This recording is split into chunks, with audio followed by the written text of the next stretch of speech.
Let's see if we can take a look at who those are. Looks like Maddox from Hamlin. Dieberger's out there. Yeah. Along with Rachel Kersey from McAllister and Ella Stack from Carleton. And then you got Allegra Pelagia and Mater. That's Wakawiak from St. Ben's. Good job, boys. And Pelagia has the fastest seat time in the field of 11:35. What? Yeah. Go, girl. She said never run it. I guess I had to put down something. Like okay. Wakawiak, if I'm pronouncing that correctly. Okay, now we have dead air. Is taking the early lead. I have faith in you, my man. Wakawiak sounds right. And they will start their trek towards 3,000 meters. Go, Leggy! 15 laps around this track.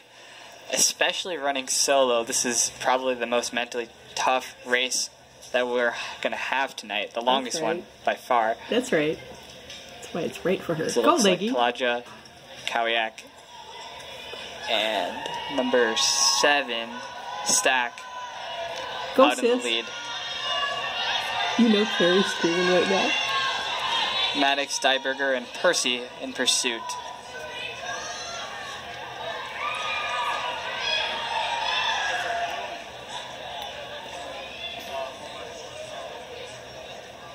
Don't give it up, Leggy. For the 3 leaders, the longer that they can stay together and not string out, the better for all of them.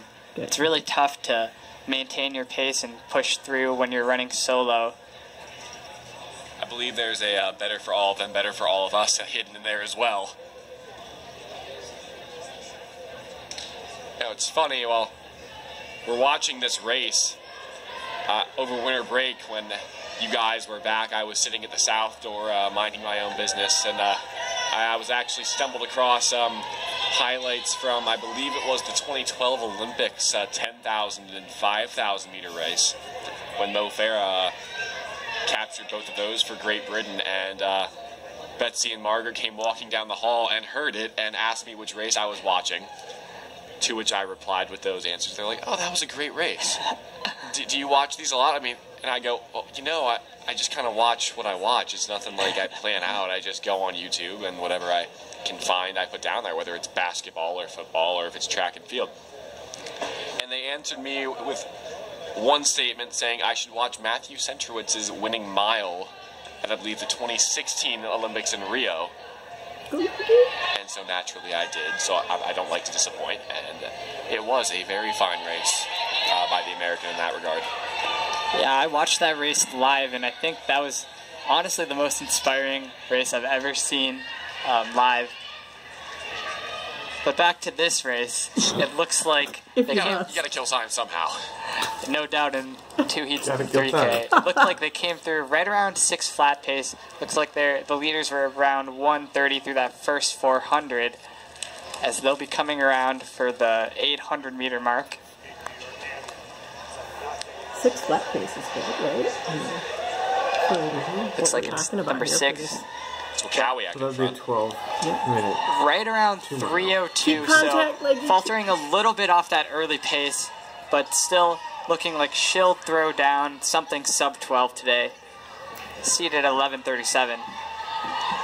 And she's already moved well in front of the 2 chasers from Carleton, being Pelagia and Stack. They're doing really well. Very good, yes. They'll come through, or when they come around again, they'll be a third of the way through this race. We can check on their 1K mark and see what pace they're on.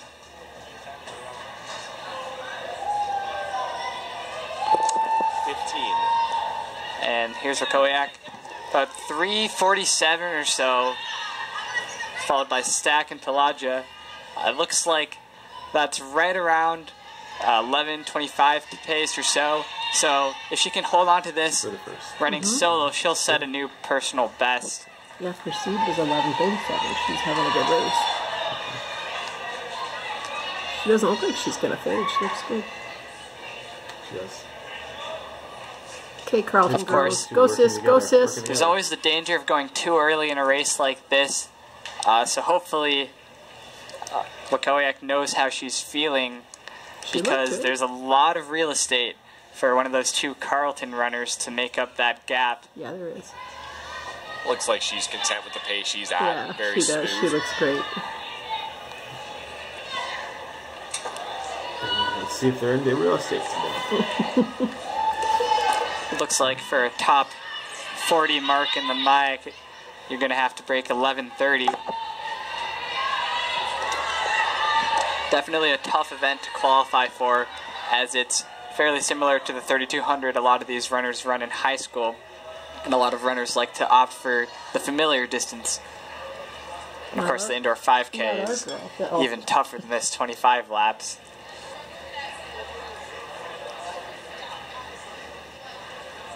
Kaliak is almost a full 60 meters ahead of the field right now. Maybe a little less, 40. When she comes around again, I believe it'll be for her 1600 split. It's been right around 6 flat for most of this race, maybe picking up a few spare seconds. As looks like Stack and Pelagia continue to sit in second and third, although the fourth and fifth runners, are moving up. Maddox Come on, sis. and Push it, babe. Push I it, babe. believe Dieberger look like they're catching up a little bit to the second and third place runners. Yeah, well, Kaliak is hitting the end of the turn as soon as the second place runner, I couldn't see the number on the camera angle we were at, is hitting the beginning of the turn, and she's heading into the turn as I believe that is Stack hits the straightaway. Right around 6:05, I think, through that first 1600. Yeah, I know she looks a little better there. She's picking up, yeah. It's a pretty consistent pacing from her out there. 6:05. I think so. Yeah.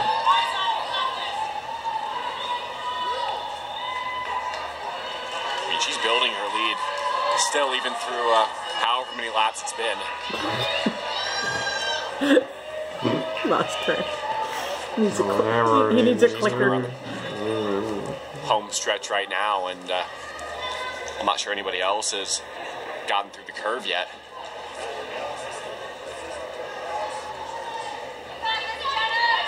So now over the halfway mark, she'll just have to stay mentally tough, as she's done pretty much all of the work up front, hammering away at this pace. As Stack and Pelagia come through, Pelagia hopefully can maintain contact with her teammate to pull her along. A battle for fourth and fifth going on here, and they're gaining some ground on the two runners in front of them.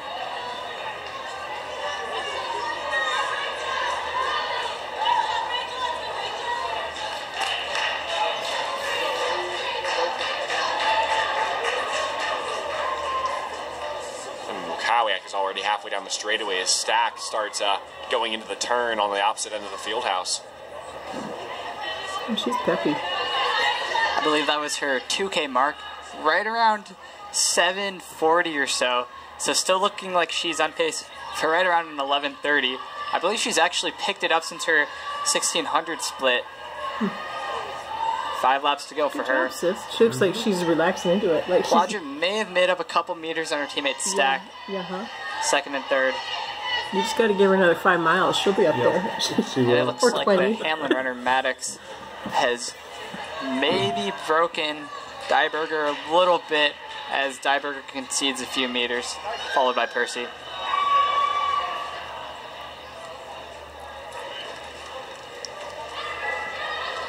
So Kaliak coming across the line. She's way ahead of the field. Very comfortable lead. Right around 800 to go. Some people consider And the I 800 do believe an she's entire picked up race. the pace a little bit, maybe not content with her mile split. There you go. As she looks really There you strong go. coming around that back Come on, curve. Pelagia. There you go. There Looks you like go. Stack has found a little bit of energy too in the second half of the race. Some people start to feel better. I think in the Maddox second is gaining on Pelagia a little bit, trying to move up into that 4th position. No. Or 3rd position, rather. No. Two Carlton Go, runners Pelagia. coming around the back stretch now. Go, Pelagia. And Kaliak coming towards the start-finish line. Crossing at 9:15. She's just in the zone, man. She's feeling it. I will say it is very hard to pick a camera angle right now because everybody is so spread out. Yeah, and that's definitely tough for all these athletes here. Good job, Stack. Come on, Pelagia. Stacking on. Come on, Pelagia. Stack. Come on, And Pelagia. Pelagia still in second and third, but it looks like Maddox is ever so slowly gaining up on Pelagia. I'm scared Let's see of if she her can kick. make a pass in these last 3 laps. I'm very scared of her kick.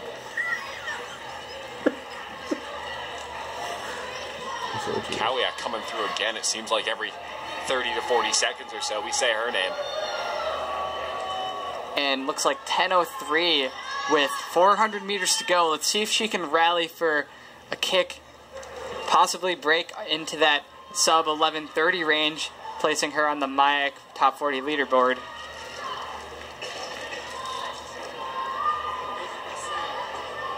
And there's Come on, sis. Stack Ooh, in she's- second. Oh, come on, baby. And Maddox is slowly stalking Pelagia right on her shoulder there. She is. Methodically. Not a fan of Maddox right now. Back off. Back off the girl. Back off. Kawiak's going to get the bell here. Here she goes. She Okay, crosses at okay. 10:50. Yeah, she looks great. Let's see if you can run a sub 40 last 200. She can now see Rachel Percy, so potentially having another athlete in sight can give her a little bit of push, something to chase. It looks like she's picked up the pace a little bit. She's going to hit that curve at about 11:12, 11:13 with 17 or so seconds to get across the start-finish line. There she And goes. 11:37 her C time, so looks like That's she'll nice. break Got it. that by a Yeah. little bit. Only question is by how much. She passes Percy, and here she comes down to the finish line. She's kicking hard, and it looks like right over 11:30, 11:31 or 2. Wow. She had a great race. That's a new, I believe, at least season best for her, beating her C There you time go, by sis, there you a go. handful of seconds Look at there. this. And doing it, beating Gun to finish, basically. Chase it down, As sis. Stack kicks hard for second. There you go, Stack. Also sub 12, right around 11:50. All right, Maddox, I'm over you. And let's see Come on, Pelagia. if Maddox can break 12 as well. I think she did, right around 11:58, Push to the finish, Pelagia. followed by Pelagia. Atta girl. This is wave the high five. Also, not a family talent. Nux, sis. Yeah, nice. Here. Percy crosses the finish line to round it all out. Nice. And the second section of 3,000, never thought I'd say that in my time here, will take their